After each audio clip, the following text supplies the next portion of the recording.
Okay, well, good afternoon. For me, it's afternoon when I'm recording this, and it's actually 3 o'clock. And normally by 3 o'clock, I have accomplished a ton of things in any one day. And as has been usual for the last 2 weeks, when I've been in the house quarantining with my young grandchildren and my daughter and my husband, and taking care of the needs of elderly parents by bringing them things, I literally usually have done not a whole lot by 3 o'clock, which is a huge change for me, and it's normally very uncomfortable, would make me very stressed, but I am, like you, adjusting and making the best out of the coronavirus quarantine. I'm continuing my series with talking to you about quarantining during the coronavirus with difficult people. And today we're going to do something that's kind of tongue-in-cheek, and it is going to be creative ways to use the coronavirus as your excuse. Your excuse to do things that is kind of hard for you if you weren't in the middle of the coronavirus. People take it seriously. People are expecting you to take care of yourself, to be thinking about how you can do that, and to be taking care of your families. And while some people are taking it to extremely rigid, other people are a little more laid back, everyone is making huge adjustments with the coronavirus quarantine. So you're going to think creatively, how can I use this as an excuse to my advantage, whether it's to get healthier in a relationship, whether it's to get a goal accomplished that you've wanted to do, whether it is to practice things that are normally very difficult for you. So here are some ideas. First of all, you are going to think about what are those things that you have put off buying.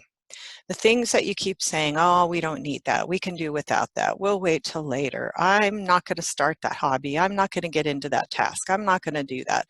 Well, what about recognizing that maybe the kids do need that trampoline outside? Maybe they do need that basketball hoop during the coronavirus. Get them out of the house, get them active, let them go do something. Some benefits, high benefits can come out of that right now. Or maybe it's a activity that you've been wanting to do. Maybe learn another language, but you didn't want to take the time. You didn't want to spend the money on a language program. Why not? You're sitting at home doing all kinds of things right now. Go for it. Or it could be a different type of learning course that you've been looking into, maybe a training for a different type of job or a different type of skill set. Now is a perfect time. Take the plunge, make the jump. Or it could be, maybe I know somebody who bought their kids as a teacher, staying home, now needing to do online classes for students. But also has her young children at home out of school.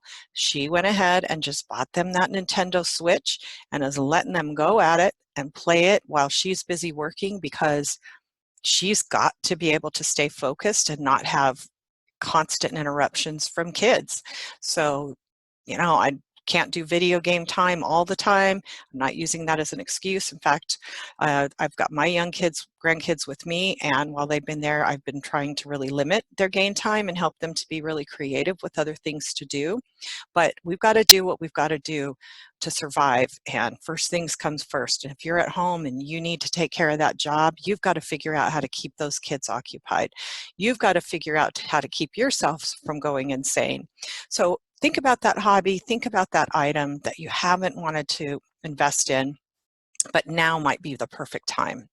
The next one is to take the time to take care of yourself. There was a time in my marriage when it was very difficult to do things for myself and take care of myself because I got a lot of pushback from my husband.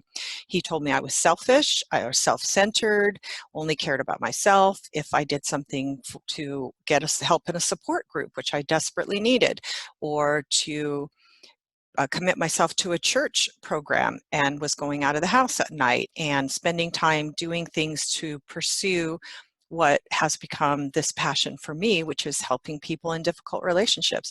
I had to really stand up against that and just say, no, that is not selfish. That is okay. It's okay for me to take care of myself. It's okay for me to do what I need to do.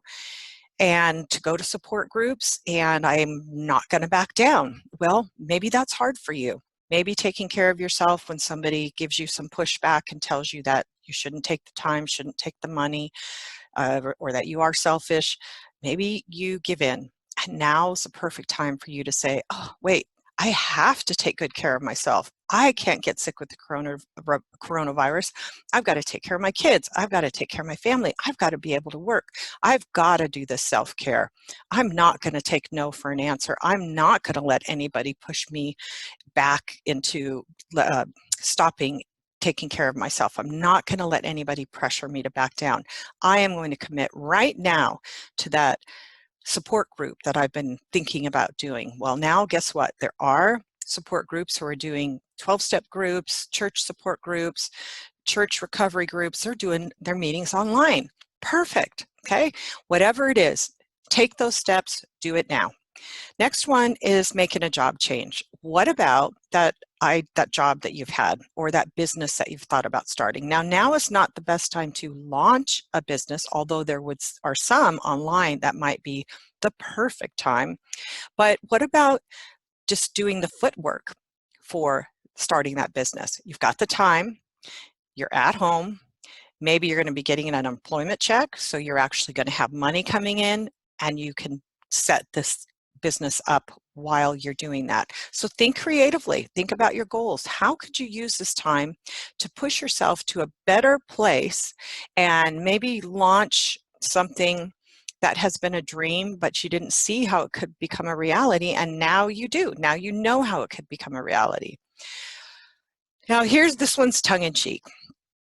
If you are at home with a very difficult person and you just need some peace and quiet, maybe you can send that difficult person out on a search for all those things that are hard to find but we need, like toilet paper, paper towels, flour. I have not found flour in one store since this whole craziness of people going out and buying in a frenzy has happened. Go find flour, or for a while, eggs and milk were terribly difficult to find. So send this person out with a list of hard to find things and then just sit back and relax and breathe. Now, if it's really bad, you go out and find the hard to find things. You go out on a toilet paper, paper towel, and flour search. You go, and on the way to where you're going to look, stop in a lovely neighborhood, take a walk. Take a walk around the neighborhood for half an hour, 2 hours, whatever it takes. Take a book, read sitting on some grassy area. Go and wherever it is that you can relax and just take your time finding the things you need to find. And maybe at the end of the day, you don't find them, and the next day you need to go back out and look for them again. Okay? It's okay. You can take care of yourself. Taking care of yourself during the coronavirus is important, remember, because if you feel stressed, the doctors will tell us that being stressed and in a high stress state in our body means we are more susceptible to germs, and we are more likely to come down with an illness. And since we're not only worried about ourselves, but we're worried about our family members, you can use this as another rationale. I need to take very good care of myself, and I need to de-stress because I need to keep up my immunity so I won't get the coronavirus if I'm exposed to it. So this is your opportunity to use this as an example.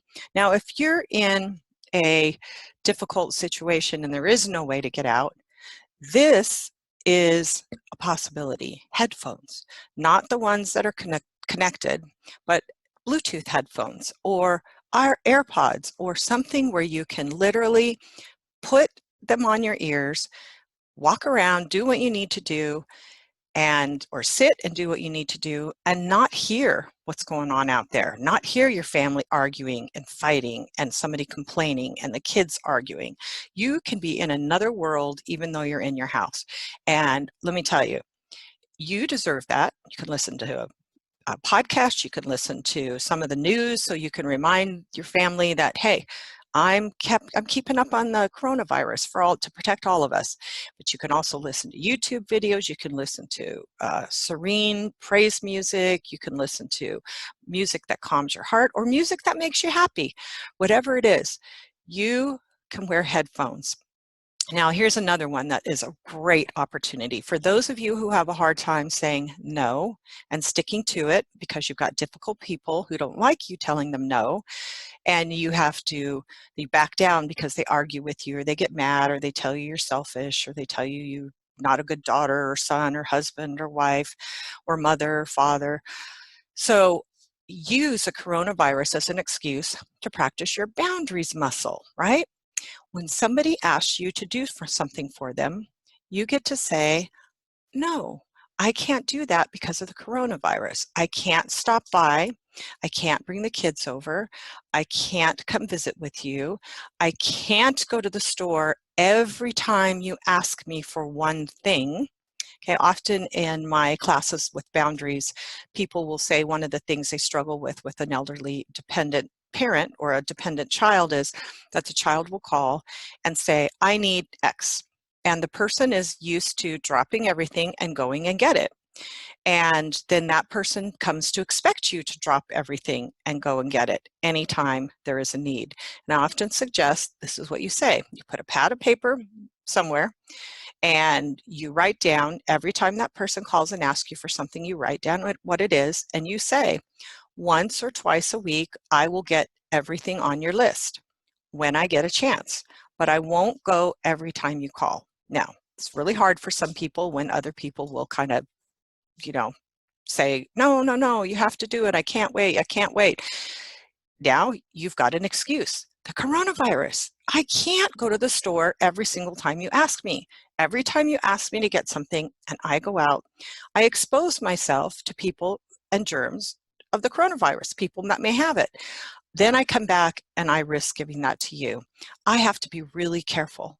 I have to take good care of all of us. So I'm only going to go once a week, or I'm only going to go twice a week, or I'm only going to go during special hours when the stores are not that busy, or I won't go to that particular store because it is too busy and there are too many people to be exposed to, or no, I won't bring the kids over because of that situation. You get to use your coronavirus boundary muscle that will help you to become accustomed to saying no and sticking to it. So I hope that this has helped you. And again, I said it's a little tongue-in-cheek, but it gives you an idea about how you can take care of yourself, how you can learn how to recognize that you have a right to say no. You have a right to take care of yourself. You have a right to do what's the best thing for you, for your kids, for your family. So get creative.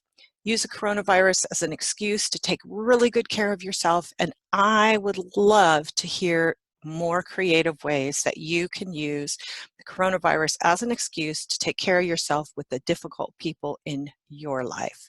You can email them to me at carla@changemyrelationship.com, or you can put them down as a comment to this video and I read them, and I might include them in some of my future videos on surviving the coronavirus with difficult people. Have a great day, and if you need to do something to take care of yourself, go do it. Thank you.